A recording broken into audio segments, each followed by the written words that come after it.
Welcome back to the channel, guys. As always, I'm Sean, and today we have a 2017 GMC Sierra 1500 right behind me. And when we get in the driver's seat of this truck, we turn the key and we get one click and nothing happens. Turn the key. What do we have? We have dinging, noises, and I will go ahead and try to turn it. Trying it again. Click. Sounds like it wants to go, not going. So we're left scratching our head trying to figure out what the problem is, and the problem is most likely a starter issue.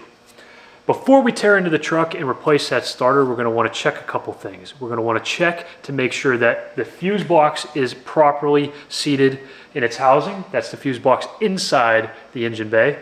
And then we're going to check fuse number 11. Make sure that fuse number 11 is properly seated as well. If they are properly seated, you're still having this issue. You're putting that key in the ignition, turning it, and you get one click. All the lights on the dashboard light up. All of your other lights work. Your horn works. Everything works electronically, except the engine is not turning over. Well, that's a sign of a starter issue, and we're going to show you how to fix that. Before we do, if you guys like this video, if you learned something, if it helps you fix your truck, please hit that like button for me. And don't forget to subscribe to the channel for more videos just like this. And while you're at it, if you have a friend or family member who's having the same issue with their truck, go ahead and share this video with them. After all, this will help everybody learn and save a couple bucks in the long run. And just like that, we'll get into it. For those of you who are wondering, yes, you have to disconnect the battery because the starter is connected to the battery. And now we have removed the wheel. We've removed that shield from inside for the engine. And we're going to take a look on the left side of the axle, above the frame rail, but below the exhaust manifold. You guys can kind of see the starter right in there. We're going to go in for a closer look and I'll show you what you need to do to start disconnecting the starter. We have some blocks underneath the truck as well as the jack, just in case something would happen. We also have our wheels chalked so the truck doesn't move, and our emergency brake on. All right, guys, now that we have removed the shield here, the engine shield out of the wheel well, we can now see the starter. And the starter is located below the exhaust manifold, above the frame rail here on the left side. So we are on the passenger side of the truck, and it's closer to your firewall. So it's right here. And then this, you guys could see this thing right here, that is a heat shield. We're going to pull this down just like that, and that exposes the plug. So I know this is difficult to see and it's really hard to get at, but that plug right there needs to be disconnected, and we do that by pulling down on the red tab. Be careful because you can break it. And then above that we have that nut that needs to be disconnected. That is a battery cable, and it goes without saying we have disconnected the battery. And then we have this nut here on the left side. That's a heat shield. We're going to have to remove that as well so we can access the starter, which is located just behind all of that. So we used a 10mm socket for the left nut.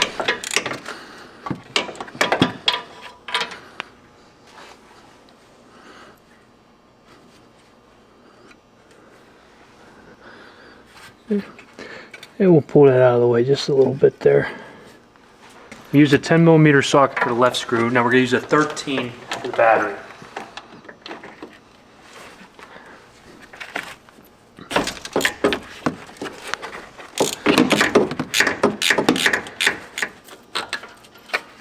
Okay. Now we got the cable out of the way.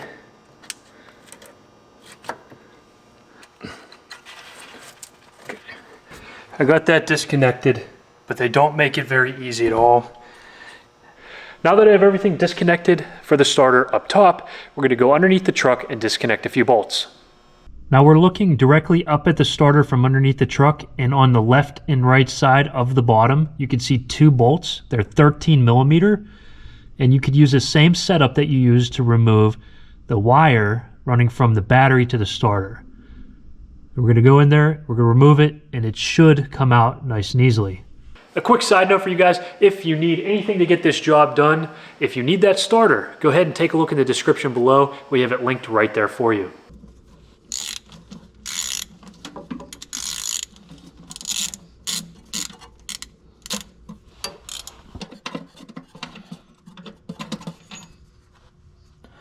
pretty long bolts. They come out pretty easily.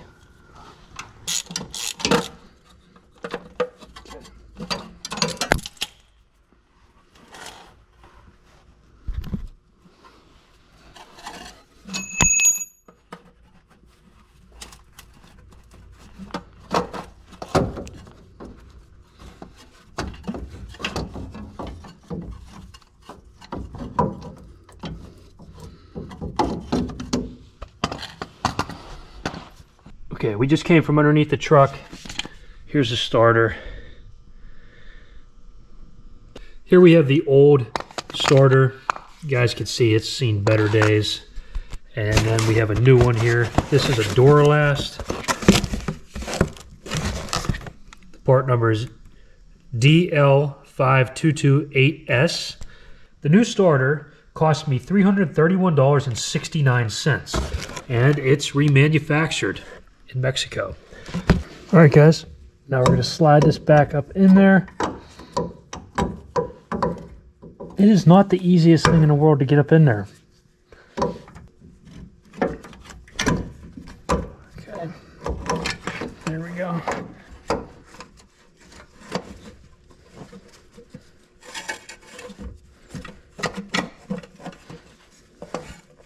Okay.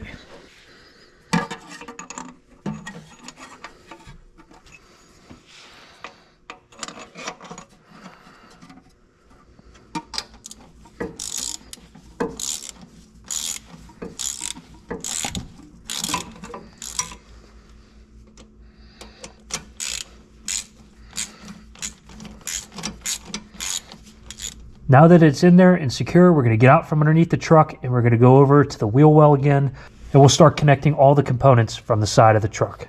In order to connect this back together, we're going to reverse all the steps that we've already taken, and we're going to use a 13mm wrench to connect the battery. We'll do that first because I already have it set up. So slide the battery cable on. And I've cleaned the terminals up just in case that was any bit of the issue we were having, because I don't want any problems later down the road.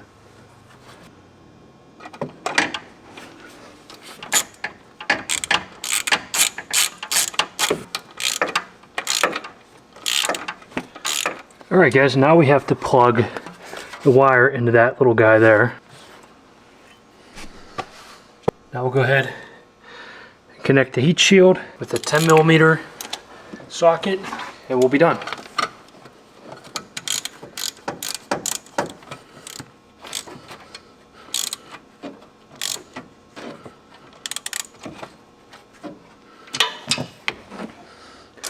Alright guys, we're going to want to slide this heat shield up too. Okay, make sure everything is covered. Now that I have everything connected underneath the truck and on the side, we're going to go ahead and connect the battery and test it out before I put anything else on, because if there's an issue, well, we'll have to be able to get back to it and figure it out. So let's go ahead and connect the battery right now and we'll see if it works.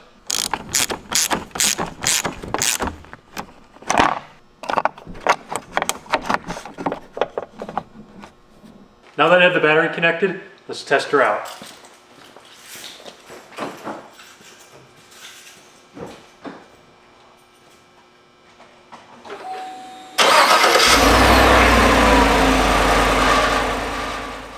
And there you have it guys, the truck works, it turned on, and that's exactly what we wanted. And this is a very easy, straightforward process. Well, it takes a little bit of mechanical knowledge, but mostly it needs a can-do attitude. Now that I confirmed that the truck works, I'm gonna go ahead and put everything back together and I'll be on my way. If you guys like this video, if you learned something, if it helped you fix your truck, please hit that like button for me. Don't forget to subscribe to the channel for more videos just like this. And while you're at it, share this with your family and friends, especially if they're having this issue. And I'll catch you in the next one.